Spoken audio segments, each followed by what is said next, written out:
Hey, what's up, guys? It's Junkie here. Sorry, I'm kind of baked out of my mind. We're playing at a friend's house right now, so we might sound a little bit different to you guys, and we take down the pot here.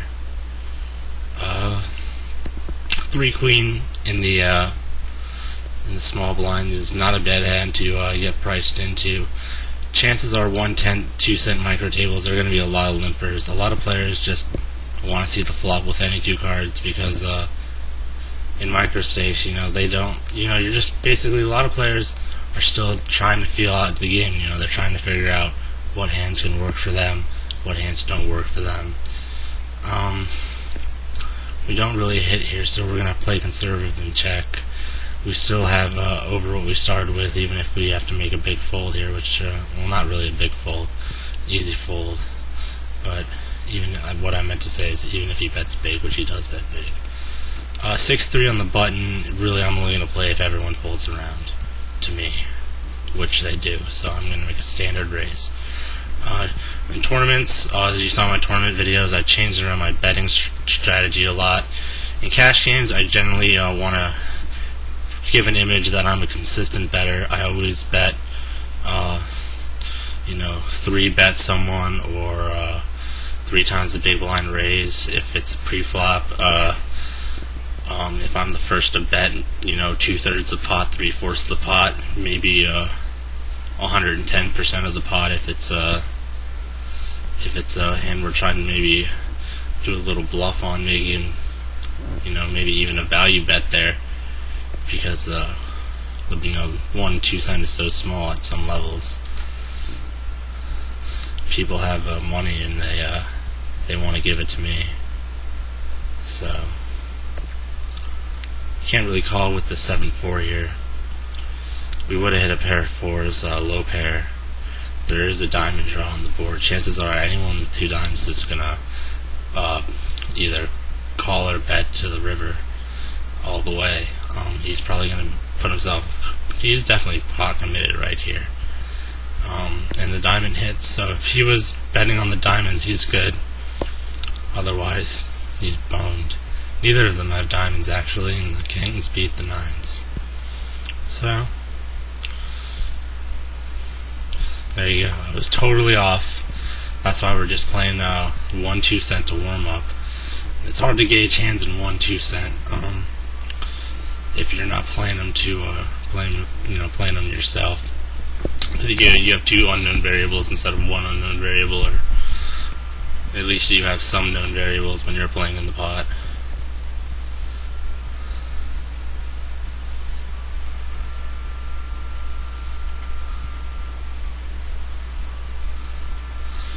And we're not going to call with 10-7 here ever in a cash game, really, except except of course when we check on the big blind, if we get to check on the big blind.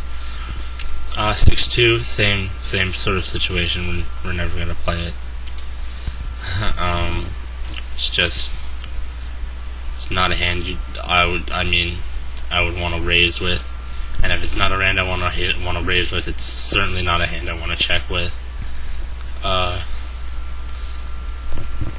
And that's the way it is. I usually come in for a raise just because I like throwing the big blind off, make him value his hand instead of just being able to check through. It's a pretty good strategy. You might get a fold out of it. Decrease the pot size, and you increase the pot size, you lower the number of players, you make the big blind value a stack. Which instead of getting a pot for free, which is always good.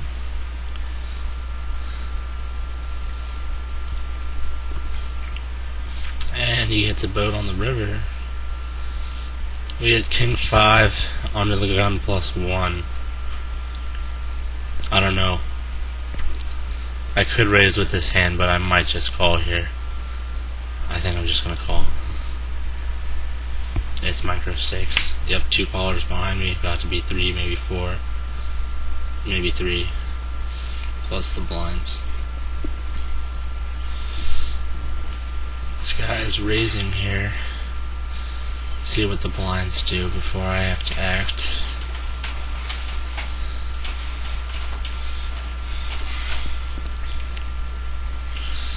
Small blind folds.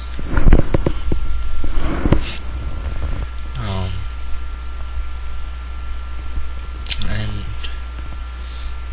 he folds. I don't know if we can really call this here. No, if he's betting, he just put in 1/7 of his stack. So I mean, he's definitely saying I'm here to stay in the pot. And we hit a gut shot. We hit a runner flush. And that's about it.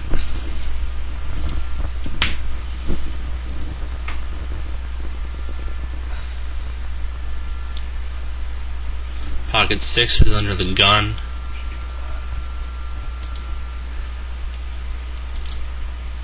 I'm gonna raise 6 cents again. Just gonna keep it standard. Keep it make it look like I'm just a standard player. I'm just gonna grind it out. I'm gonna 3-bet you. If I have something, so you better have something too. And it might just get folded around to me. Never mind, we get a call, and we do hit our trips. Flush draw on the board. He checks to me. The pot's 13 cents. I'm gonna do 4 cents. And he folds. So we take down the pot anyway. You know, at least we won. No bullshit happened, so we did win some chips. A little bit of breathing room from our starting stack now. We're in the big blind with 3-4 high, and someone raised under the gun, so I think we're gonna have to fold our 3-4 here. As crazy as that may sound to some of you out there. Fold. And looky there, runner is our only hope. Because I don't think a pair of 3s is gonna beat it. I mean, this guy's raising here. Anything except a pair of 2s. That's it. And I don't think he'd be raising that with a pair of 2s. And that guy has trips. Or actually, he hits the full house on the river.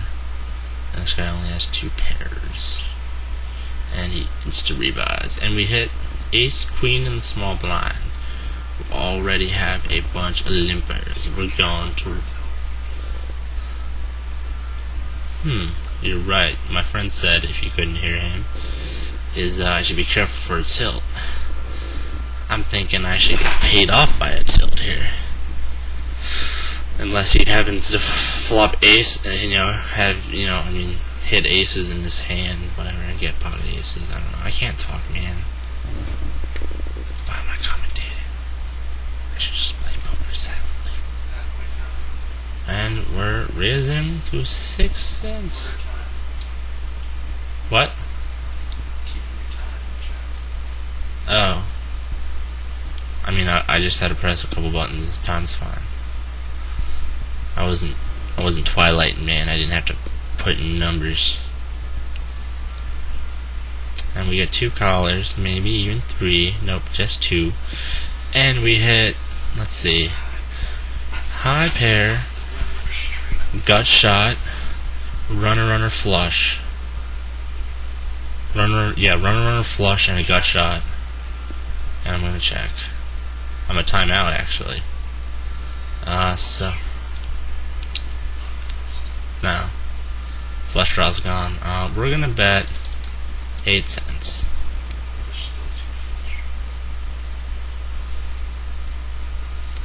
And the flush draw hits. So I'm looking at 30 here, and he folds instantly. So we're up 30 cents.